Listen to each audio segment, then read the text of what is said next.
నమస్తే, welcome to hit TV. Nellore జిల్లా మాజీ కార్పొరేటర్ వైసీపీ నేత సన్నపరెడ్డి పెంచల్ రెడ్డి తన కార్యాలయంలో విలేకరుల సమావేశం నిర్వహించారు. సీఎం జగన్ అవసరం ఏపీ రాష్ట్రానికి ఎంతైనా ఉందన్నారు ఆయన. ఏపీలో ప్రజలను ఓటు అడిగే హక్కు ఒక వైసీపీ పార్టీకి మాత్రమే ఉందన్నారు.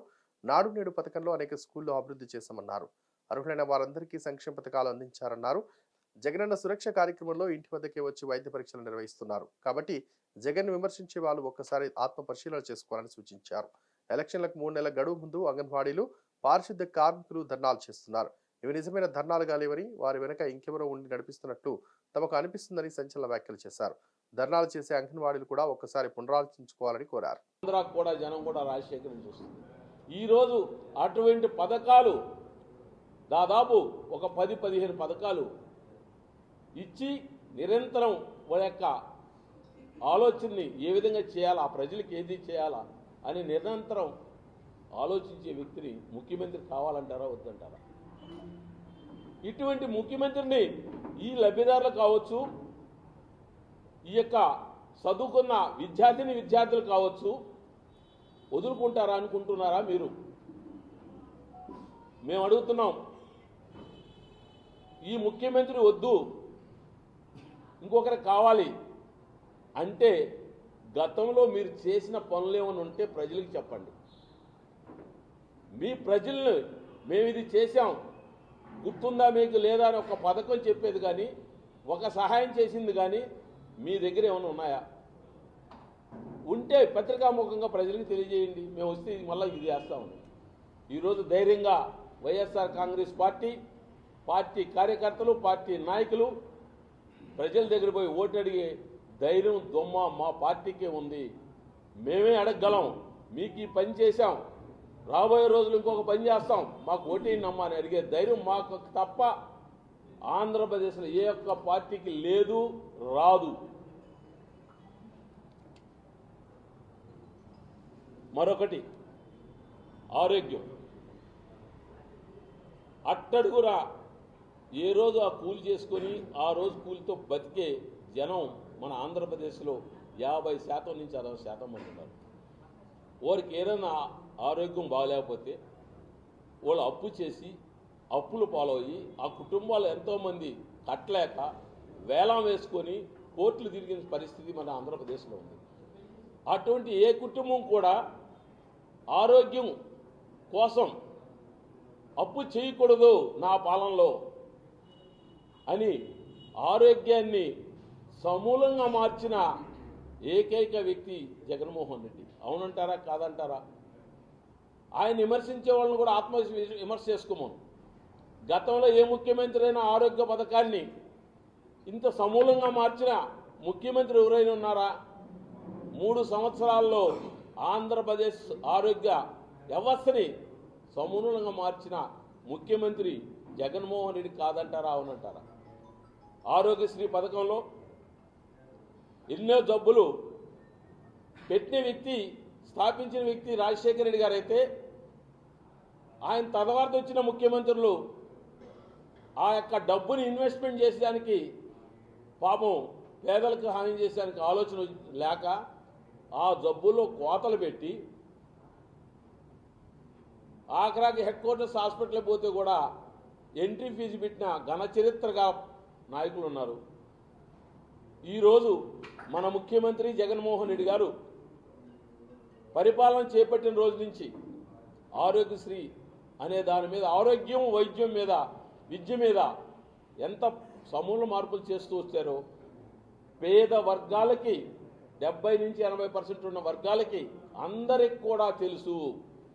ఆ వర్గాలలో కులాలకి మతాలకి అతీతంగా ఆరోగ్యశ్రీలో అన్ని యొక్క జబ్బులు చేసేది కాకుండా మొత్తం గుండె ఆపరేషన్, లివర్ మార్చేదానికి, చెవుటు అన్ని పుట్టుకతో మోగ అన్నీ కాకుండా ఆ యొక్క కుటుంబానికి భరోసా కల్పించేదానికి రాష్ట్రమే దేశమే కాదు ఎక్కడా లేని విధంగా 25 లక్షల రూపాయలు ఆరోగ్యశ్రీ కార్డు అందించిన ఘన చరిత్ర రాష్ట్ర ముఖ్యమంత్రి జగన్మోహన్ రెడ్డి. అవునంటారా కాదంటారా?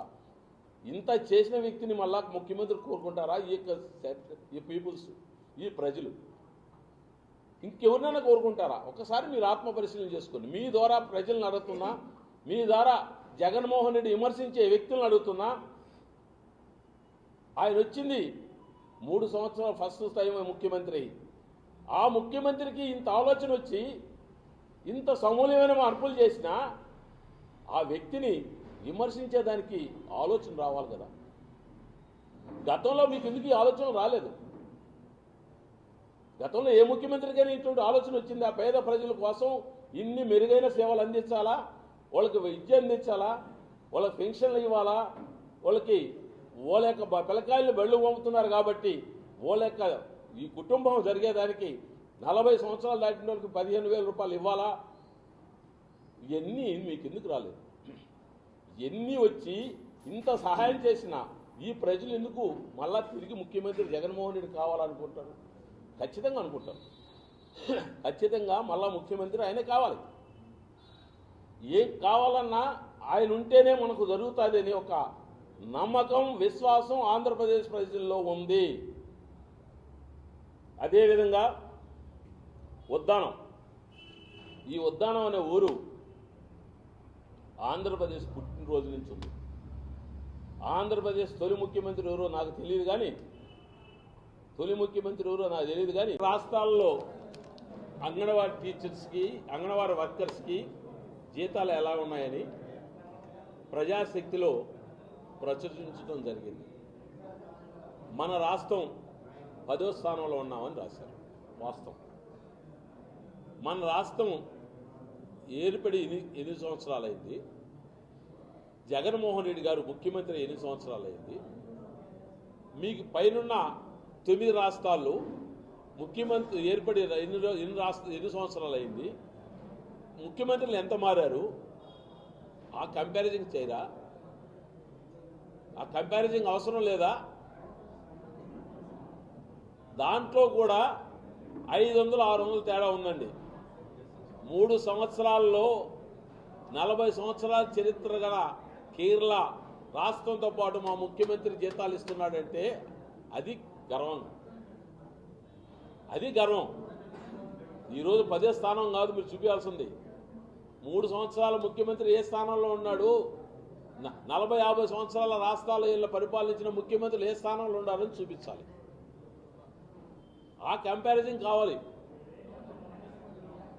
500 రూపాయలు తక్కువ మాత్రం ఉండేది వాస్తవం. అది మేము 3 సంవత్సరాలు మాత్రమే. మాది ఇంకొకసారి మీ అందరి ఆశీర్వాదం వల్ల, ప్రజల ఆశీర్వాదం వల్ల, భగవంతుడి ఆశీర్వాదం వల్ల మళ్ళా ముఖ్యమంత్రి అయితే ఇదే అంగన్వాడీ టీచర్స్ ఈ 10వ స్థానంలో ఉండే రాష్ట్రం మొదటి స్థానంలో ఉంటుంది.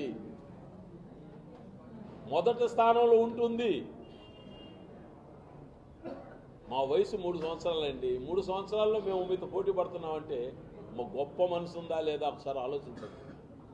ఈ వీడియో కనుక నచ్చినట్లయితే please like and share and subscribe.